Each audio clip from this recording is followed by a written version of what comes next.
All right, welcome back to another breakdown of a website. I'm here with John P. as usual. We are marketingidiots.co. Yes, that's .co, not .com.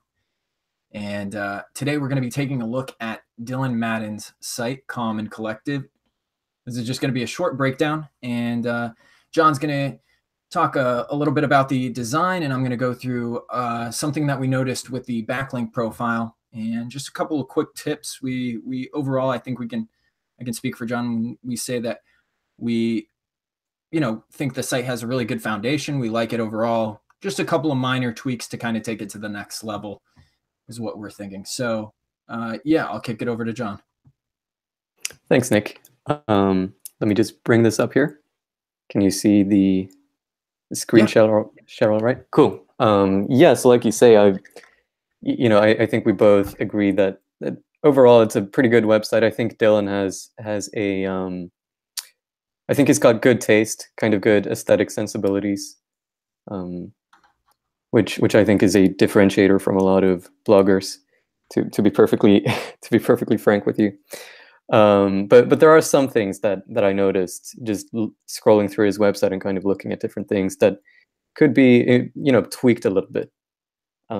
Maybe it's the perfectionist in me, but so if we're on his homepage here, we scroll down and we see the sidebar, and if you zoom in, you can see that it's got the different topics. They have these borders that are kind of full width, and then they also have the link underlines that disappear when you hover over them. I think if he were to just go in there and remove the underlines, that would look a lot cleaner. It does look a bit funky now with how it is. But again, that's a very minor thing. Here I would maybe have for the reader favorites, where he's kind of highlighting I'm guessing it's the most popular, the most popular articles that he's got on his website. I would maybe do something with this where he's only highlighting maybe 5 blog posts or something like that, just to not overwhelm people with all of this info, and maybe having, I don't know, just something so that it doesn't all kind of melt together. Because right now it feels like it's kind of this big chunk of text. So just breaking that up, maybe having like a list type thing, or having like a 1, 2, 3, 4, 5 ranking thing. I think that would go a long way in just kind of making that a bit more user friendly, making it easier for people to kind of figure out what they want to click on and that sort of thing. But yeah, the homepage is good. I like that. Like, I like the setup with the background featured image, and then he's got like a very short thing here. Very easy to kind of scroll through and see what you find interesting. And he's got, for most of these, he's got a bit of social proof with the comment counts, which is nice to see. Obviously, if you have a website, like in general, if you just have a website and you're not getting a lot of comments, I would remove this, or I would even possibly remove the comment section altogether, and just have people kind of give you feedback or engage with you on social media or via email instead. Right, so for the start here page, this I think could use some work, just kind of with the typography, blowing this up a bit. Right now, I think it's the same font size as the actual links, so I would just blow this up and make this a bit easier to kind of navigate, I suppose, where you're not bombarded with a lot of links at the same time. So yeah, having clearer sections and kind of dividing the page a bit, I think would go a long way. The YouTube link links directly to his YouTube channel. I would maybe, just for UX purposes, have some kind of icon here where it's clear that you'll be leaving his website if you click on that. Would you instead have maybe a page where it's just embedded YouTube videos of his most Um, popular YouTube videos, or do you think that just having a menu item for that to link people over directly to his YouTube channel right. is okay? I mean, honestly, what I would probably do is rather than having this here, because obviously once you get people on your website, you don't really want to send them away unless it's for, you know, affiliate marketing purposes or something along those lines. So what I would probably do, and I'm not sure if Dylan does this already, maybe he does, but for every YouTube video that I put up, I would just put it inside a blog post, and then I would write kind of like a short summary of what the video is about. Um, and that's basically how I would keep people updated on my, you know, my YouTube channel. Right. But I obviously think he that's, does. He does have a. I I have seen him do that in the past, where he will, yeah, write a yeah. post around a YouTube video that he makes. I don't know if he Hmm. does that for every YouTube video, and I don't know if necessarily you need to do it for every single YouTube video that you Right. put up, but maybe for the main ones where you can actually add a little more to it in a blog post, Uh-huh. rather than just trying to cross promote by Yeah, pushing yeah, for people sure. out to the YouTube channel. So if you Uh-huh. can kind of add some value with adding it to a blog post, then that's probably the best idea. And then people will Yeah, yeah. find it through This the to me feels a bit like sticking like the link to your Twitter feed in the navigation right. menu. I would have it in the footer and maybe the sidebar, but probably not as a you know, nav menu item. Um, so and there's who is Dylan Madden, kind of his about me page. He talks about his journey here, what he's done. He's written this book, Think and Go Hustle. This I would probably work on the design of this a bit. It looks a bit weird when there are two different headings stacked on top of each other like this. Um, and I would probably just remove this. I get the sense that this is there for SEO purposes, but to me it just kind of looks a bit strange, to be perfectly honest. Um, and this I would decrease the size of this, and maybe Also, I think you like were this. talking about consistent fonts too Yeah, yeah. earlier when we were chatting. Uh-huh. Yeah. Um, yeah, I mean, so yeah. I don't know if yeah, so these look like different fonts to me. Or yeah. I don't know if it's the same typeface. They do look quite similar, but definitely different fonts. This looks a bit um kind of skewed, you can see with the edges here. So I would, and that's something that I was going to say later is I would probably find a more classic font or typeface than what's currently in use. I'm assuming this is probably from Google Fonts or something along those lines. I would just stick to one of the classics. You know, maybe Avenir or even like um, you know, Helvetica Neue is a really solid font or typeface.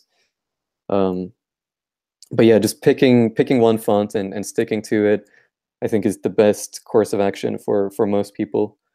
Um, Less things can go wrong that way. And this here, he's got like an image, and you can click the image to learn more about the 10 maxims. I would just keep this text and then, you know, have this as a heading and then this as a normal list rather than um, you know, individual headings. I don't know if maybe he's working on this still. Maybe he plans on writing stuff underneath it. No idea. But you know, as it is right now, that's what I would do. Um, yeah, and this as well. I would change these images.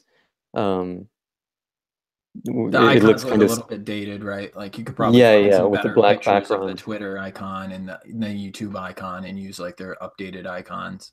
Yeah, for sure. And with transparent backgrounds is what I would do, and maybe make them a bit smaller as well. Definitely. So yeah, that's what I would do. I would kind of try to simplify this and eliminate things that aren't critical to the About Me page. Yeah.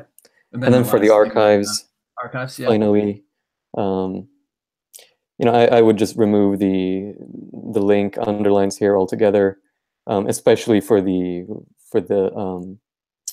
headings with the month and year.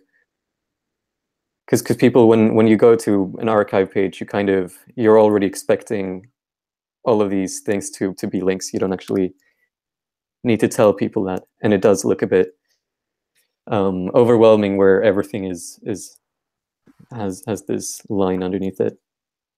Yeah, it's a bit tough to read. Yeah, for sure. The change in color, though, that's okay. That's perfectly fine to have links that Yeah, when you I hover don't it, mind it that. changes the color. Cool. Hmm. Yeah. So I think overall, I that's think good. we yeah hit on Yeah. a couple, like we said, really minor things. It's not like Hmm. major Yeah, changes need to be just done. details. Yeah, just cleaning a couple details up a bit, For and sure.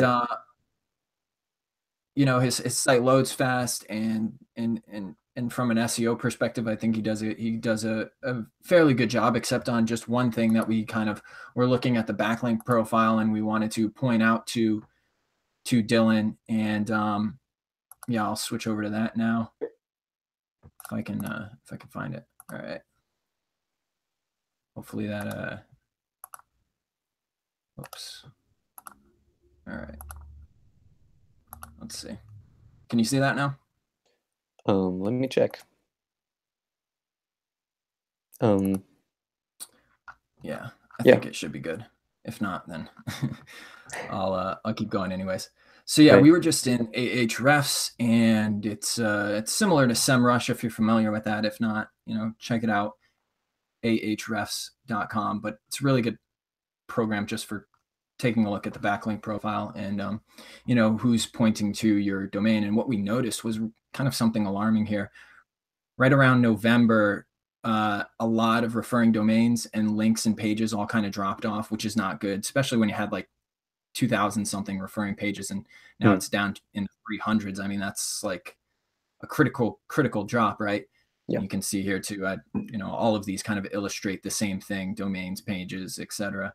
Hmm. And yeah, so what we looked at was, if you click over to the actual backlinks, we looked at like which ones were being lost, like why the sudden drop. And what we had noticed was a lot of these backlinks were originally from wayoftheolympian.com, which, if I'm correct in saying this, that this was his old website, and then he rebranded and went over to Common Collected. And so when we kind of took a look at that, we think that originally 301s were set up, or redirects to Common Collected, and the pages were set up correctly at the beginning, but then something happened around November where these links were then broken. And when we take a look at Way of the Olympian, it no longer redirects to where it's saying it should. And Right. so now he's really losing a lot of that link juice. And to Google, it doesn't look good that all of a sudden these links are now broken,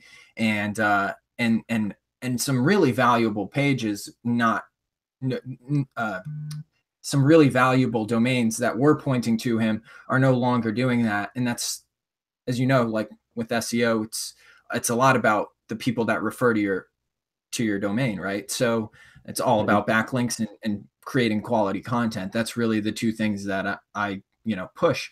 And so with a site like Victor Pride's, or some of these other ones, you can see that you really want to get these backlinks fixed. And despite the broken backlinks, if you take a look at his organic search, it's continuing to rise. And you can kind of see there was that dip sort of when we Hmm. think that something happened, but again, it's kind of rebounded and come back. So yeah, if he would fix that, I can't imagine where he'd be. He'd probably advance this growth a lot much further. But it really does look like overall this rebranding and the redoing of the site has really helped as far as getting him some more searches. And I think from an overall SEO perspective, he puts out quality content, and his site is very simple. It's easy for Google to crawl. It's just kind of cleaning up those backlinks and looking into what happened with the 301 redirects, and redirecting from Way of the Olympian back to Common Collected. And how we could fix Yeah. that. That's pretty much it from you know, and he is sitting on page 2 and 3 for a lot of search terms, right? And so with a couple of those backlinks, you could probably push them right up to the top of page 1. And as we know, you want to be in those top 3 spots on Google to really get any of the traffic. So I think that would definitely help him out a lot. Mm-hmm. Oh, for sure. Overall, I think that's but yeah, like we said, this is just going to be a quick overview and a quick breakdown, and we appreciate Dylan throwing that out to us to review his site. If you would like us to review your site, or if you have any questions, as always, just hit us up either on Twitter or check out our site marketingidiots.co and drop us a line. But yeah, John, if you have anything else to say, now's the time. No, I don't think I do, Cool. unfortunately. Yeah, So that was so a we'll leave it at quick and easy site review for you. yeah, we'll leave it You at got some that. And value out of it. yeah, hopefully. And as always, leave us a comment, give us a like, and yeah, till next time. Peace.